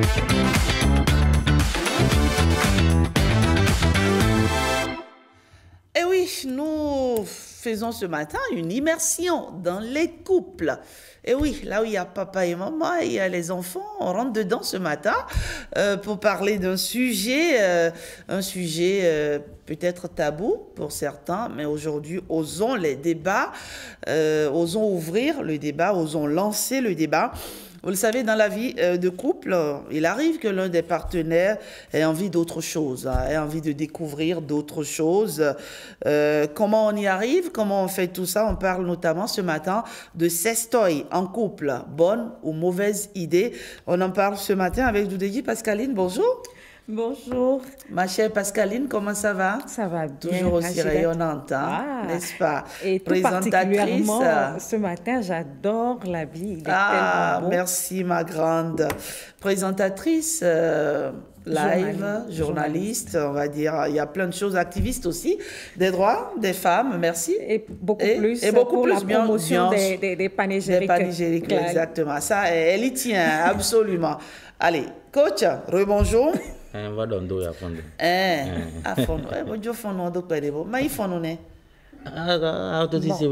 Je comprends bien ta langue. C'est pas vrai. J'ai commencé. Vas-y. Vas-y. J'ai dit j'ai commencé. Vas-y. Allez, coach Gbetoro, sextoy en couple, bonne ou mauvaise idée? Je pose déjà la question au coach de famille. Vous savez, c'est spécifique à chaque couple. Je ne dirais pas que c'est une mauvaise idée. Parce que dans le couple, on a besoin aussi de se renouveler. Dans l'acte sexuel, on a envie d'aller à la rencontre de nouvelles choses, pas de rester dans la même routine, dans la même position. On a envie du nouveau. Je ne dirais pas que c'est une bonne chose, parce que c'est important de se renouveler, que l'acte... Mais là, tu dis déjà que c'est une bonne chose. C'est une bonne chose, ça va permettre aux deux quand même d'être en harmonie, d'avoir l'organe parfois au même moment, tout ça. Et donc vous n'êtes pas contre? Non, pas du tout. Non. Ma chère Doudeji, pour ou contre? Bon, moi, je ne suis pas trop contre non plus. D'accord. Il faut déjà... Tu n'es pas trop contre? Non, je ne suis pas trop contre. Le trop là... Oui, je dirais en réalité pourquoi. Déjà, il faut comprendre que les sextoys, c'est des petits jouets qu'on utilise dans le couple pour pimenter, pour enlever un peu, casser un peu la routine au sein du couple. Et très souvent, c'est conseillé à des personnes ou à des couples dont la sexualité est en panne, notamment du côté masculin. Très souvent, c'est pour aider la femme à retrouver son époux qui a des problèmes peut-être psychologiques, des problèmes peut-être physiques et autres. Mais c'est une décision qu'on prend à deux. Parce qu'il y a des personnes, le coach a l'habitude de parler de personnes introverties et personnes... Pauvres et moins touchées. Voilà, donc il faut en parler ensemble, il faut prendre la décision ensemble. Parce que ce n'est pas dans notre culture. Et tout à l'heure, il y a un invité qui parlait de culture venue d'ailleurs. Tout n'est pas mauvais. Tout n'est pas à adopter non plus. Mais dans ce cas de figure, il faut en parler avec son épouse, il faut en parler avec son époux, voir dans la mesure du possible comment l'utiliser. Parce que c'est pour atteindre en fait l'orgasme, comme l'a dit le coach, au même moment. Donc il faut vraiment parler, discuter, avoir un terrain d'entente avant de s'y lancer. D'accord. Alors, vous l'avez osé une fois? Non, pas encore. Oh non. Dis-nous tout ce matin. Non. Non, mais encore. Vous l'avez dit, c'est pour pimenter la vie de couple. Je sais pas, vous n'êtes pas curieuse peut-être de découvrir d'autres... Oui. On dit que les journalistes font plusieurs métiers à la fois. On est obligé d'aller à la rencontre de la connaissance, on est obligé de savoir un peu comment ça se passe. Mais personnellement, je n'ai pas encore tenté, mais je crois que je vais essayer dans les jours à venir et je reviendrai certainement. Vous le dire. Allez, et toi, coach? Avant de revenir sur cette question, je voudrais dire quelque chose. Voyez, Madame Doudeji a fait sortir un mot qui est essentiel en sexualité et qu'on n'utilise pas, qu'on ne fait pas, la communication. Parfois, les couples ont communiqué. Quand il s'agit de l'acte sexuel, on ne communique pas. Parfois, c'est l'homme qui prend le dessus. Quand c'est la femme, on dit tu as appris ça où? Bon, ça a commencé par changer un peu. Avec les jeunes, ça a changé. Donc, ça crée une communication. Alors qu'on a besoin de communiquer sur la sexuelle avant et après. Parce qu'autant que nous sommes, on ne maîtrise pas tout. Surtout, la communication après amène chacun à s'améliorer. Vous savez, moi, je suis coach et je fais même des cours sur la sexualité dans le couple. On va commencer d'ici 2 ou 3 semaines pour ceux ou celles qui ont commencé vraiment la formation. Et quand vous ne suivez pas les moments, les étapes, parfois on n'a pas les résultats. Donc, communiquer, c'est essentiel. Utiliser les sexes permet de communiquer avant, mais après aussi pour voir est-ce qu'on a eu les résultats.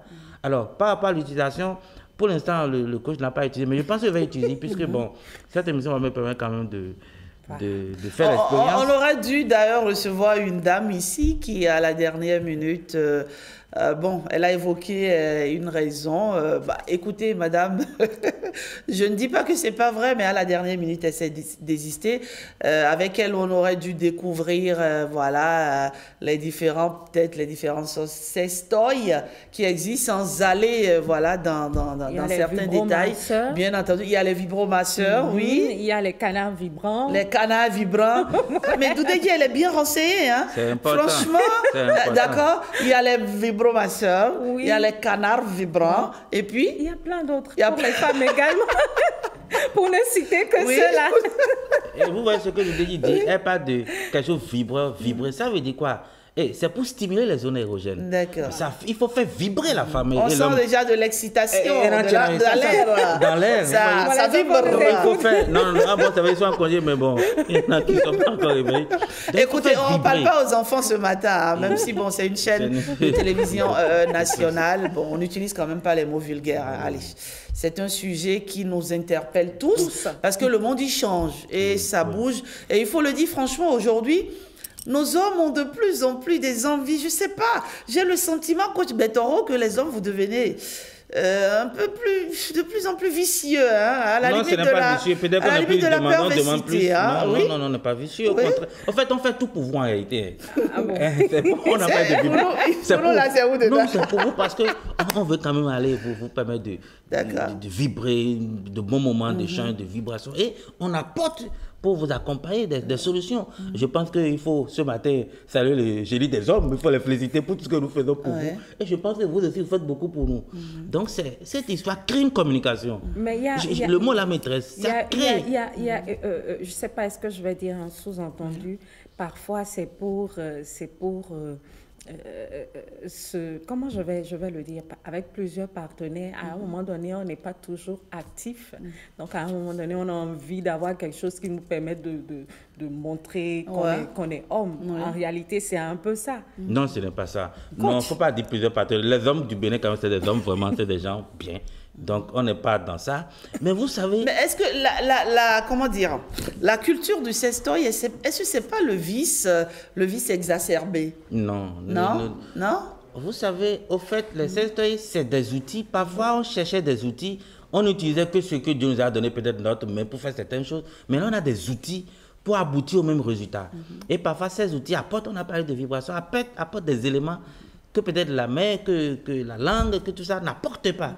Donc, c'est en cela que ça apporte un plus. Parce que, vous voyez, quand nous parlons de la sexualité, la notion de vibration permet quand même à la femme d'aller vite à l'essentiel, c'est-à-dire et quand elle ne vibre pas, je vous assure, vous n'y êtes pas encore. Donc, ces outils apportent un plus que le corps humain, nos mains, nos langues, tout ce que vous n'apportez pas. Donc, c'est un plus.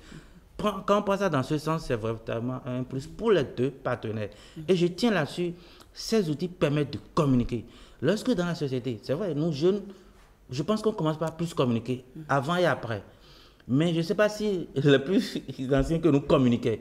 Je vous assure, quand vous communiquez dans la société, on finit toujours par y arriver. Parce que l'autre va dire, tu aurais pu faire ceci et on aurait tel résultat. D'accord. Alors, coach, si vous découvrez, par exemple, il n'y a pas eu de communication, vous n'en avez pas parlé avec votre partenaire, et vous découvrez qu'elle utilise, par exemple, je prends l'exemple d'un vibromasseur, et vous découvrez qu'elle utilise un vibromasseur en cachette, quelle serait votre réaction?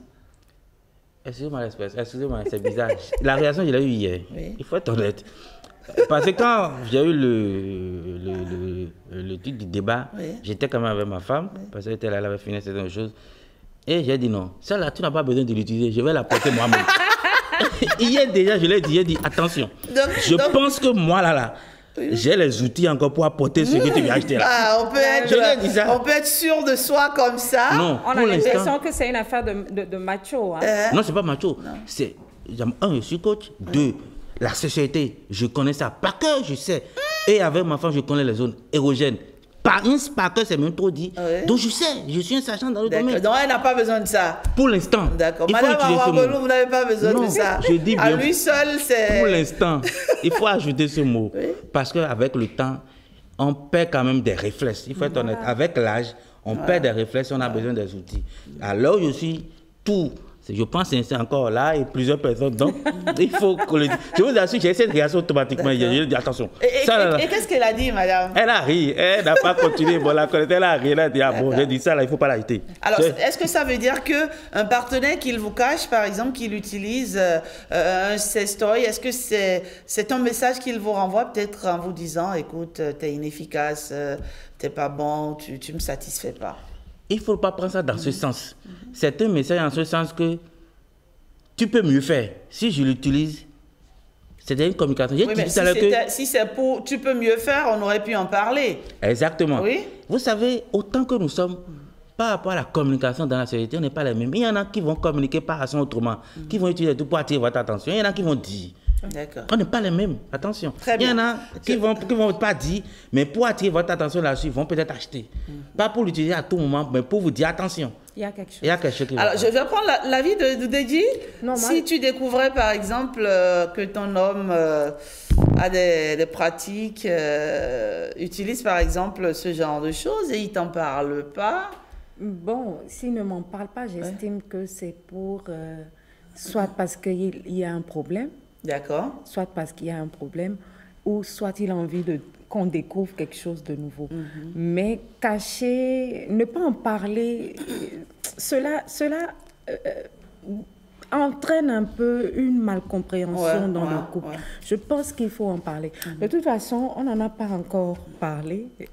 Mais si, par exemple, vous vivez en couple avec... Il y a ce genre d'homme qui a un ego surdimensionné, qui pense voilà, qu'il est un as de la chose alors qu'il n'en est pas un. Parce que, justement, parfois, dans certains couples, la communication fait défaut et la femme, plutôt que de dire à son homme, écoute, tu n'y arrives pas ou tu n'arrives pas à me faire, je sais pas, atteindre un certain niveau. Voilà, voilà, merci pour on a eu les souhaits ce matin. Alors, dans certains couples, il y a des hommes, par exemple, qui n'aiment pas les reproches. Du coup, la femme peut-être n'arrive pas à le lui dire pour pas qu'il se sente peut-être frustré, qu'il se sente peut-être gêné et autres. Ça arrive, ça, Doudédi? Bien sûr, bien sûr. Et comme l'a dit le coach tout à l'heure, tous les hommes ou les femmes ne sont pas les mêmes. Et chaque couple diffère, en tout cas, la vie de couple diffère d'un point A à un point B. Et comme je l'ai dit, nous, on n'en a pas encore parlé. On n'en a pas parlé, mais je pense qu'on pourra...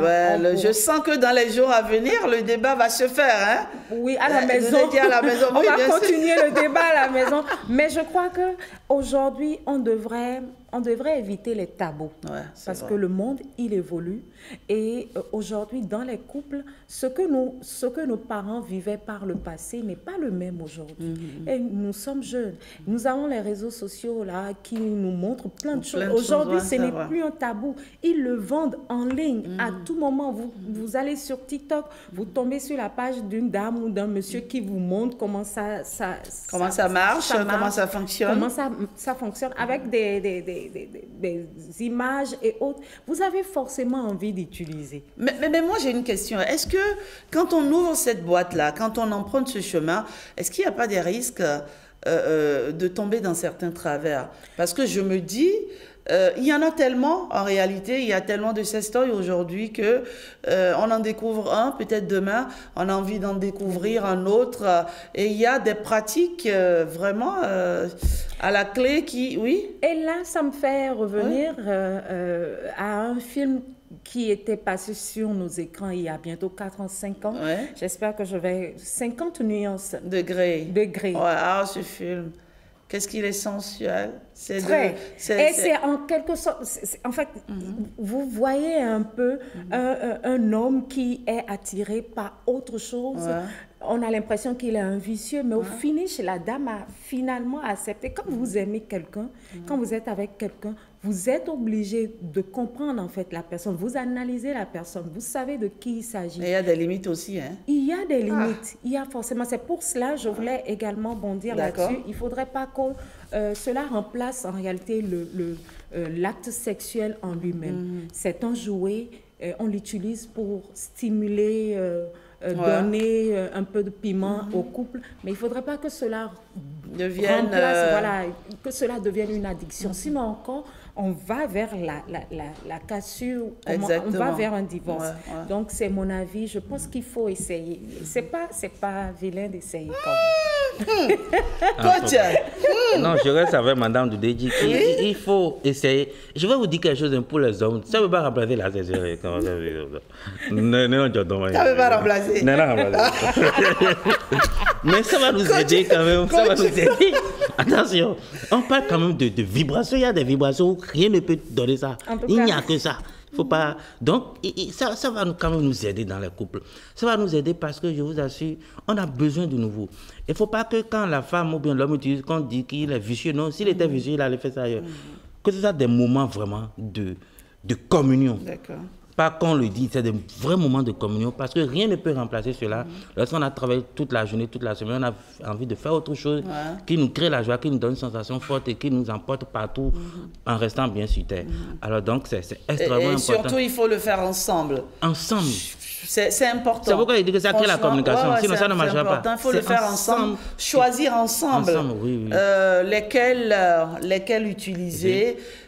Pour ne pas tomber aussi dans la dérive, c'est très important. En tout cas, je note ce matin sur ce plateau que mes deux vis-à-vis ne sont pas contre. Et quand je vois Aziz Adam Soulé qui jubile lui aussi de l'autre côté, je sens que franchement, c'est un sujet qui parle à beaucoup de personnes. Comme le football d'ailleurs. Le football, la musique. D'accord. Je suis choquée. Donc c'est comme le football, quoi. Oui, d'accord. Ça rassemble en fait. Mais ça d'intérêt pour tous. Pour tout le monde. C'est ça. et surtout. C'est d'ailleurs un match, C'est d'ailleurs un match.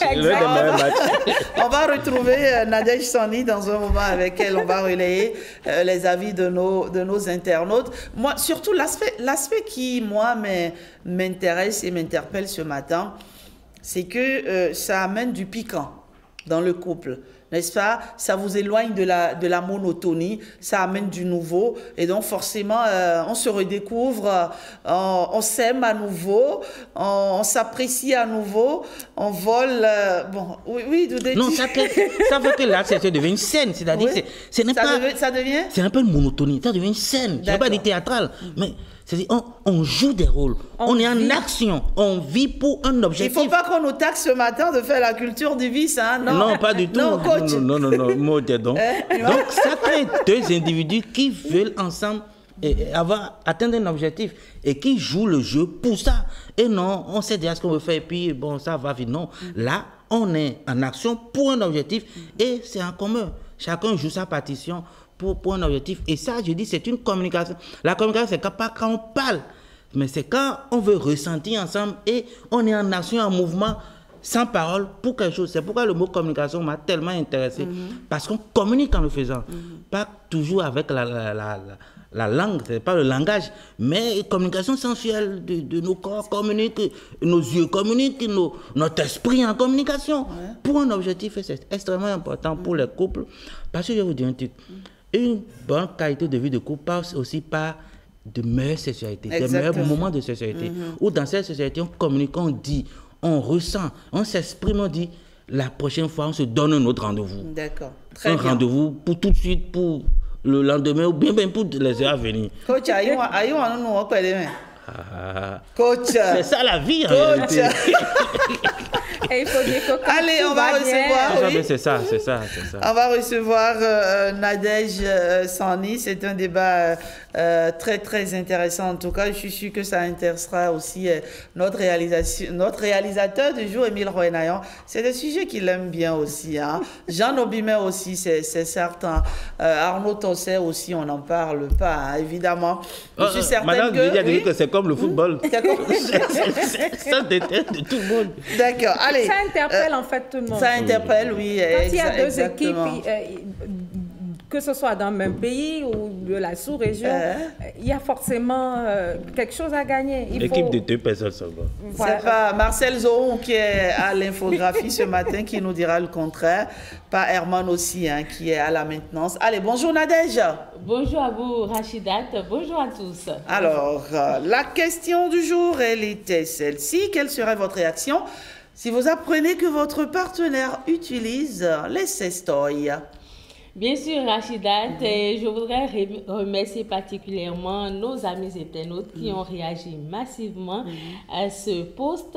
On commence d'ailleurs par Freud Bagidi qui nous a laissé ce commentaire. Premièrement, je vais d'abord chercher à savoir si j'assume pleinement mes responsabilités. Si ce n'est pas le cas, alors il ne devrait pas avoir de problème. En revanche, si elle estime qu'il y a effectivement une faille de mon côté et que c'est ce qui motive son comportement sans m'en parler, alors là oui, j'y verrai un véritable problème.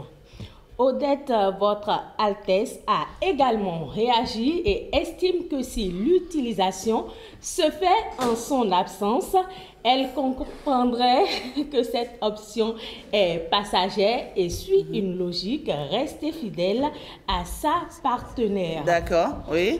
Et on continue? On continue. Dans le cas contraire, cela signifie qu'il ne le fait pas pour son propre plaisir. D'accord. Que ce soit dans l'un ou l'autre des cas, il faut éviter d'être accro aux sestoys. Pour Gafarou Afo, découvrir que son partenaire utilise des sestoys peut provoquer une palette d'émotions, étonnement, curiosité, jalousie et même l'excitation. Il faut accueillir cela sans jugement, dialoguer ouvertement et envisager ensemble comment cet outil peut être utile pour le couple. Rico Hodonou affirme qu'en tant qu'homme, il ne pourrait jamais accepter ce genre de pratique. Ce n'est pas conforme à une bonne éducation. Je la renverrai car cela n'a pas sa place sous mon toit. Alessi Le Neve partage cet avis et va plus loin. Je prendrai simplement une autre épouse. Quand elle découvrira la vérité, je lui expliquerai moi-même les raisons de mon choix. Belnid Arigbo, si je venais à découvrir que ma partenaire utilise des sestoys, je serais sans doute surpris, non à cause de l'objet en lui-même, mais parce que cela révélerait un désir ou une curiosité que j'ignorais. Ce qui me dérangerait, ce serait pas l'usage du sestoys en soi, mais plutôt l'absence de communication sur le sujet. Selon Moussakiru Gaye, cela sous-entend que je n'arrive pas à faire plaisir à ma partenaire. Il me revient donc, en tant que mari, de chercher une solution. Mais la femme aussi, au lieu de chercher des sestoys, peut toutefois parler avec son mari et chercher la solution ensemble. Et on finit par Stella Rosette qui dit que c'est donc une idée de cadeau qu'elle offrirait à son mari pour son prochain anniversaire. Voilà. Allez, moi j'ai particulièrement retenu l'intervention de Rico Rodonou, je pense, qui disait qu'il n'acceptera jamais ça. C'est son avis, n'est-ce pas? C'est son avis. Un mot rapidement, c'est déjà fini, oui, Doudedi? Il y en a qui sont fermés, qui ne veulent pas s'ouvrir. Oui, c'est leur avis. C'est leur avis et on ne pourrait aller contre. Tout ce qu'on pourrait dire ce matin, c'est des objets qu'on peut utiliser pour se faire plaisir dans le couple. Mais ce qu'il faut retenir, c'est qu'il faut en discuter. Il faut discuter avec son partenaire, s'entendre réellement sur le mode, celui qu'il faut choisir avant de se lancer. Il n'y a pas forcément à radier son épouse à cause de ça, mais c'est un avis et on l'accepte. Rapidement, oui. Il faut essayer, il n'y a que ceux qui ne savent pas, qui ne connaissent pas. Il faut essayer, ça va donner un plus du nouveau dans le couple et pourquoi pas... Il y en a un autre qui a dit, lui, il va carrément chasser sa femme. Il n'est pas d'accord. Il en prendra d'ailleurs une autre. Il en prendra une autre. Il faut commencer peut-être. Donc, il ne faut pas être conservateur sur cette domaine-là. Il faut accepter de s'ouvrir au monde. Et il n'y a pas que les sextoys. On peut utiliser bien d'autres choses aussi pour pimenter sa vie de couple. Oui, n'est-ce pas? Oui. Très bien. Merci. Manadèche, dites-moi un mot. Un mot sur le sujet, je pense que le dialogue, la communication serait la meilleure solution et s'entendre ensemble si les sextoys peuvent participer à l'épanouissement du couple. Pourquoi pas? C'est tant mieux pour les couples. Allez, voici, c'est un sujet qui passionne mon invité de ce matin. Miss Espoir, vous savez, elle est crash, cette dame. Hein. Elle est tout crue, elle dit toujours, on va lui demander son avis dans un moment en tout cas. Voici pour vous la revue de presse avec mon cher William Aguia et juste après l'actualité culturelle de la semaine.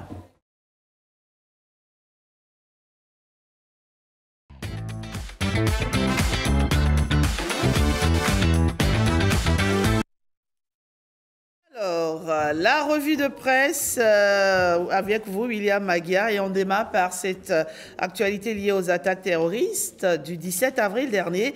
Et vous nous dites qu'avec le haut commandement militaire, Patrice Talon a eu une séance de travail.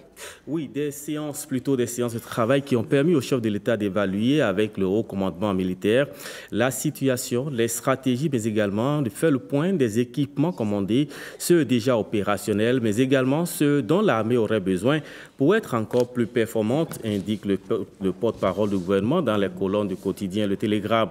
Patrice Talon n'est donc pas resté indifférent à la double attaque contre le Bénin, ajoute Wilfred Léandre Ngwedi, qui rassure dans les colonnes du quotidien Bénin Intelligent que le Bénin, grâce à ses efforts, parviendra à maîtriser tôt ou tard ces attaques à un moment ou à un autre. Nous vaincrons, a-t-il conclu. Et c'est bonne nouvelle pour le Bénin parce que vous nous dites, William Aguia, que notre passeport est le plus puissant sur le continent. L'information est à la une du quotidien Dynamisme Info, le journal qui se réjouit des avancées enregistrées dans plusieurs secteurs, attestant de l'efficacité de la gouvernance conduite avec rigueur depuis 2026. Dans le cas d'espèce, souligne le rédacteur de l'article, dans sa politique d'ouverture aux pays du monde, le Bénin donc a accordé la facilité aux détenteurs de son passeport. Ils sont en effet, précise mon confrère, dispensés de présentation de visa pour se rendre dans plusieurs pays du continent. Une politique qui vient donc de payer ses fruits, indique le quotidien La Nation, qui a parcouru le rapport publié par l'agence Ecofin, qui vient en effet de hisser le Bénin au premier rang en matière de mobilité.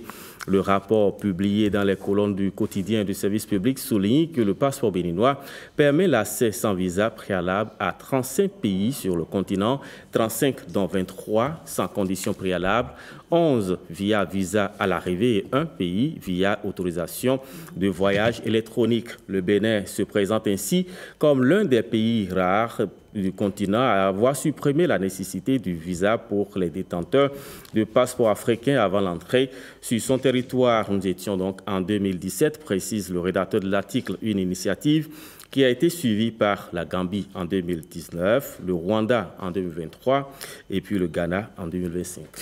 Merci William Aguerre, ce sera tout pour la revue de presse de ce matin. À jeudi prochain, n'est-ce pas? Allez, un plaisir, merci. Le même sourire. Toujours. Hein. À présent, on va ouvrir la parenthèse culturelle. Mais avant cela, on respire en musique. On va retrouver Pélagie, la vibreuse, dans cette superbe chanson.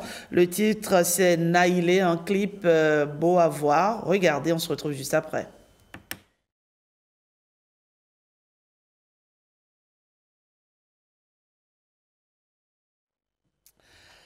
Voilà, Pélagie la vibreuse, Naïlé qui se fait désirer. Et sans transition, donc, on va retrouver Aziz. Bonjour. Bonjour de nouveau, Rachidat. Bonjour à tous les amis téléspectateurs. Monsieur Actu Culture, n'est-ce pas? Je suis là.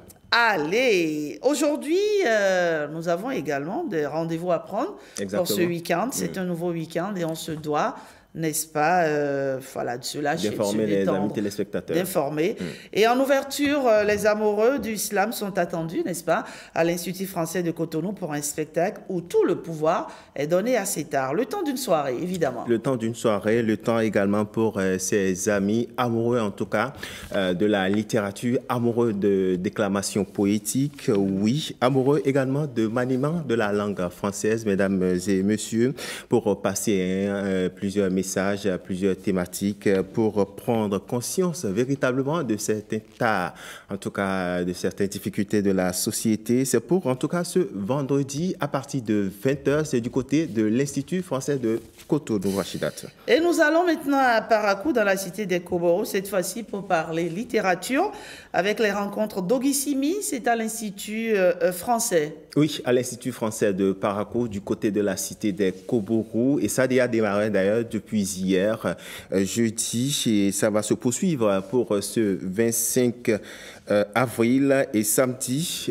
Demain, donc, on sera pour le rendez-vous du côté de l'Institut français de Parakou. C'est à partir de 19h avec ses amis, des moments de littérature, des moments de connaissance également. Voilà. Et on en vient à ce témoignage, n'est-ce pas, de l'artiste gabonaise Chanel, sur un live sur le réseau social TikTok qui a secoué la toile. Oui. L'artiste dit en fait être victime de violences conjugales. Exactement, celle à qui on doit plusieurs titres cultes. Hein. Yaya Dogbe, vous connaissez bien la chanson. Voilà, une chanson en tout cas, je sais que beaucoup de dames adultes d'ailleurs, hein, bon, on ne va pas stigmatiser les Kiza parce qu'il paraîtrait à ce qu'il paraît. Oui. Elle joue un rôle, à ce qu'il paraît. Ce n'est pas le débat, Rachidat, mais de toute façon, il faut dire hein, qu'elle l'a dit, oui, sur le réseau social TikTok, elle dit avoir été victime de violences conjugales. Malheureusement, un acte qui n'est pas à encourager. Bon, je me demande si de l'autre côté, l'Institut, l'INF joue véritablement son rôle ou un répondant de l'autre côté. Voilà ce qu'elle dit en substance. Hein. Toutes les femmes ne méritent pas ça quand la relation est toxique, il faut partir, alerte justement l'artiste. On ne peut que lui souhaiter bon courage parce que justement dans cette vidéo que vous allez regarder, je crois de l'autre côté, si la régie est prête, on va suivre juste un bout très rapidement oui, voilà. Et on revient. De l'intervention de Chanel. Mais je vous le dis les filles, partez.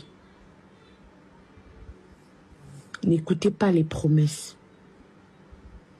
Regardez les actions. Je dis complètement non aux violences faites aux femmes.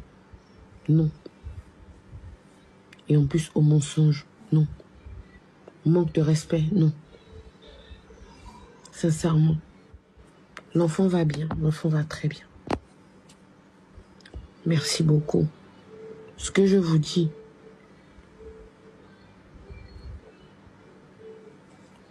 dites non. Vous méritez bien mieux. Je ne sais pas pourquoi on veut souvent se contenter. Des gens qui ne nous apportent même pas grand-chose. Qui nous rabaissent plus qu'autre chose. À un moment donné, tu doutes de toi. Tu doutes de qui tu es. Tu doutes. Oui, Chanel, et vous avez dû le constater aussi sur la toile, il y en a qui se demandent si c'est un buzz ou si c'est vraiment la vérité. Nos artistes, franchement, on ne sait plus, on ne connaît plus la limite, la frontière entre la vérité et le buzz, parce qu'elle annonce quand même une chanson. Elle annonce une chanson, mais pour ce que les amis ont pu voir, on a quand même des séquelles physiques de ce qu'elle aurait subi. Elle a dit par la suite, dans le contenu de la vidéo, qu'il y a une procédure, en tout cas, cas, qui est en cours et par respect, en tout cas, de tout ce qui est fait en sourdine, qu'elle se garde de faire certaines révélations. Donc, nous attendons dans les tout prochains jours ce qu'il en sera en tout cas. Mais ce qu'il convient de rappeler sur ce plateau, la violence conjugale, vous avez déjà évoqué des thématiques sur ce plateau du genre. Ce n'est pas quelque chose à encourager et il faille véritablement, quand ça ne va pas dans le couple, il faut discuter, faire des concessions. Exactement. Pourquoi pas? On parle maintenant de la présentation du 8e album de Mama Isbat Madou, notre diva à nous, la daronne d'Abidjan. Parlez-nous-en un peu, Aziz. La quête maman, on va dire l'ancienne figure de proue, en tout cas des concours de chorégraphie et de chant du côté de Bégamin aux années 80, revient avec un tout nouvel album, le 8e d'ailleurs, c'est du côté justement de l'espace acoustique. Le rendez-vous est pris pour le 11 mai. Elle revient avec un titre dénommé Ademi. On lui souhaite tout simplement bon vent et plein succès à la daronne. C'est une actualité qu'on va suivre de près, Aziz, et puisque nous sommes à Abidjan, restons-y. Pour revivre, on va dire quelques temps forts de la prestation de Roselyne Layo et notre diva à nous, Angélique Kidjo, au FEMUA 2025. La maman Grammy a fait bouger la scène du FEMUA. Fort, hein? Elle a enflammé le public. Je ne vais pas en dire plus, on va juste regarder un bout et on revient rapidement pour en décortiquer. Avec la complicité de la réalisation. Absolument.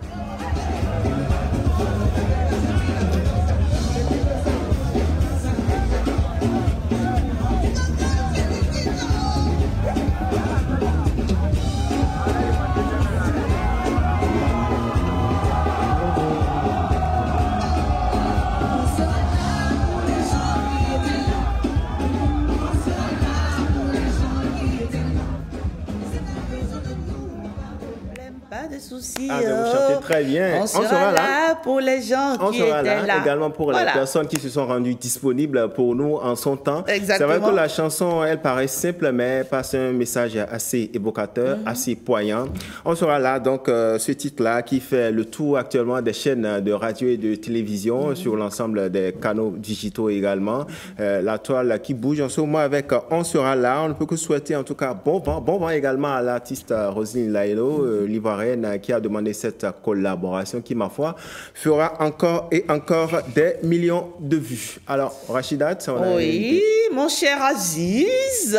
On a un invité qui n'est plus à présenter. C'est une grande dame que moi j'ai vue évoluer en fonction du temps, mais qui est restée assez constante. On lui donnera un titre culte.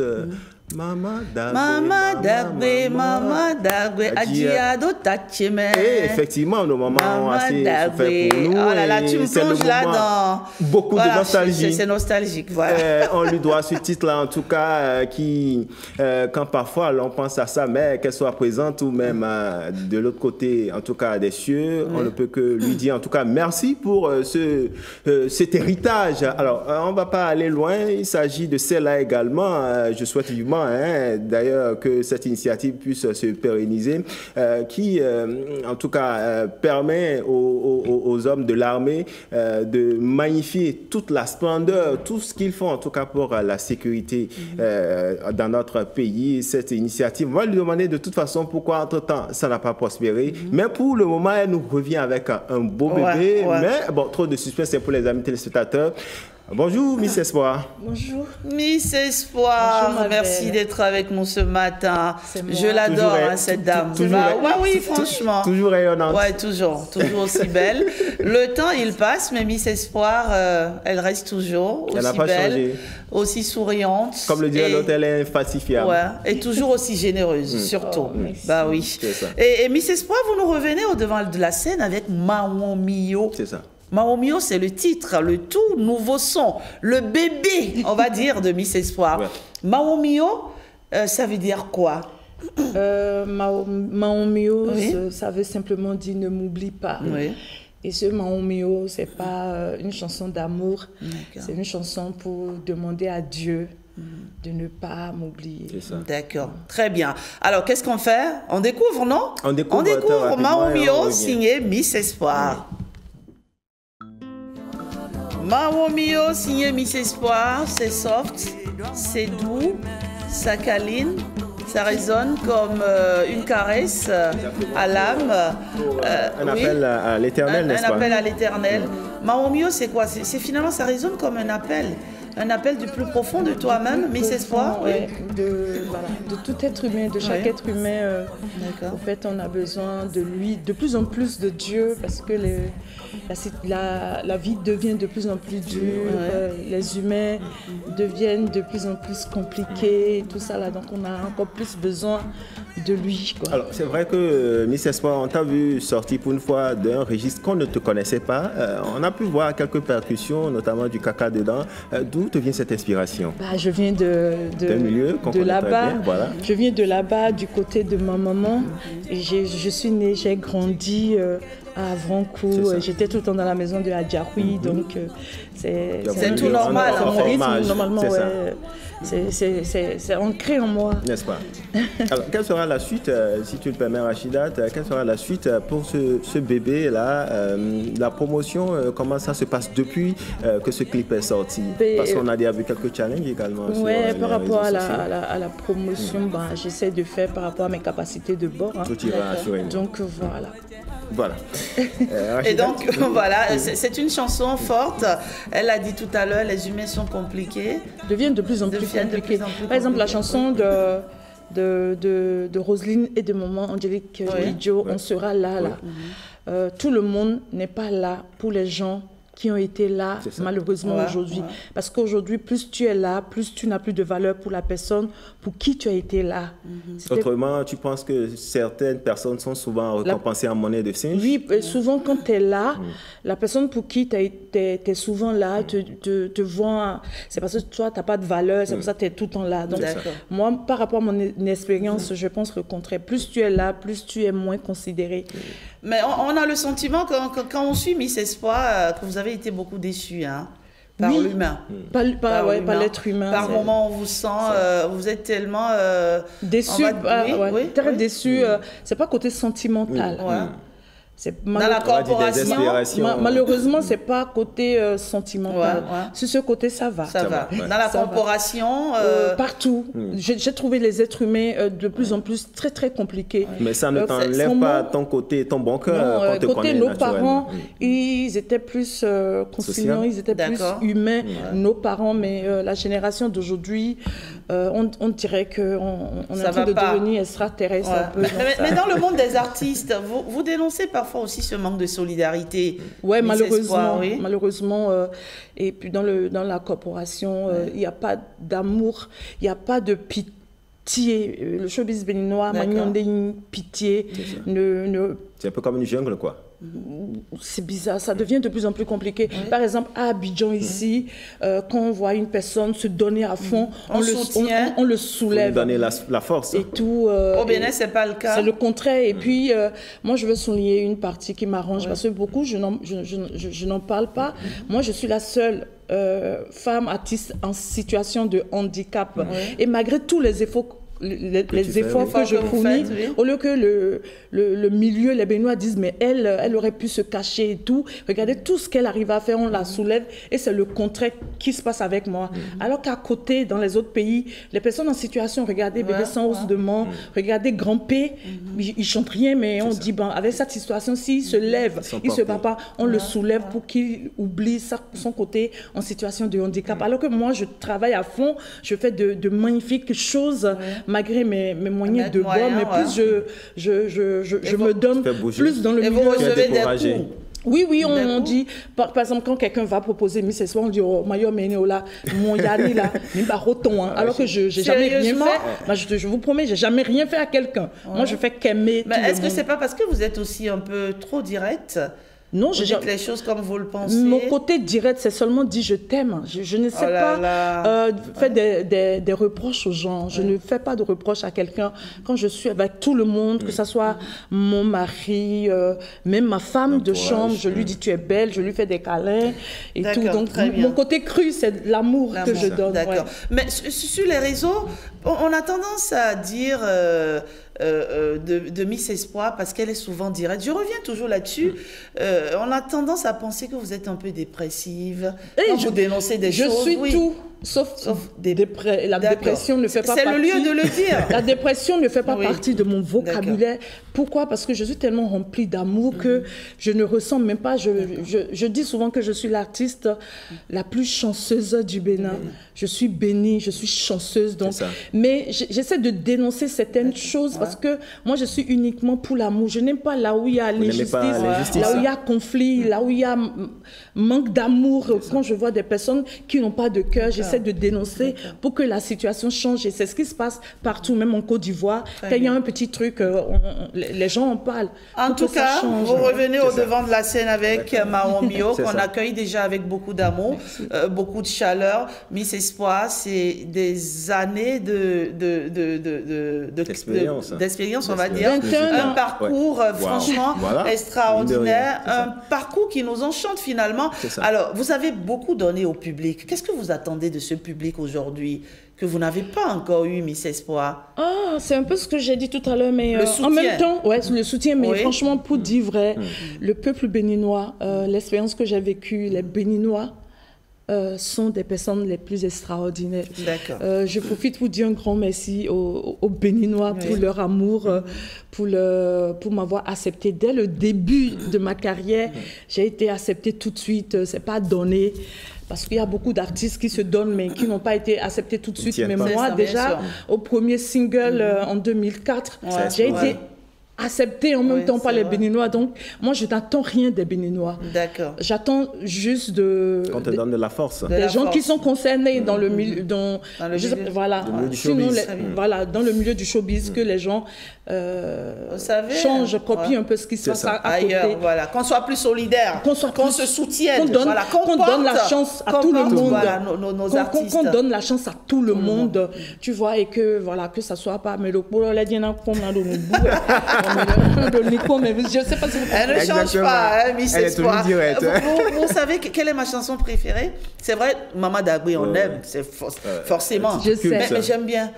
Leba weko, leba weko, leba weko. Ça parle d'amour naturellement. Leba weko. C'est l'un de mes coups de cœur aussi, d'ailleurs. J'adore cette chanson. On va découvrir avec la complicité de la réalisation. Voilà, Miss Espoir, Maon Mio, c'est une chanson à découvrir et à redécouvrir sur toutes les plateformes. Allez-y, likez, faites le maximum de challenge pour donner le maximum de force à notre Miss Espoir que nous aimons si bien et porte si bien son nom. Miss Espoir, un mot de la fin? Oui. Je dis un grand merci au peuple béninois. Bravo à toi pour ta résilience dans le milieu. Félicitations, ma fille. Merci. Et je vous aime très, très fort. Voilà. Merci, Miss Espoir. Max 229, on va se retrouver la semaine prochaine, vendredi, n'est-ce pas, sans faute, pour incarner encore d'autres personnalités dans la peau du président de la République, pour clôturer cette émission.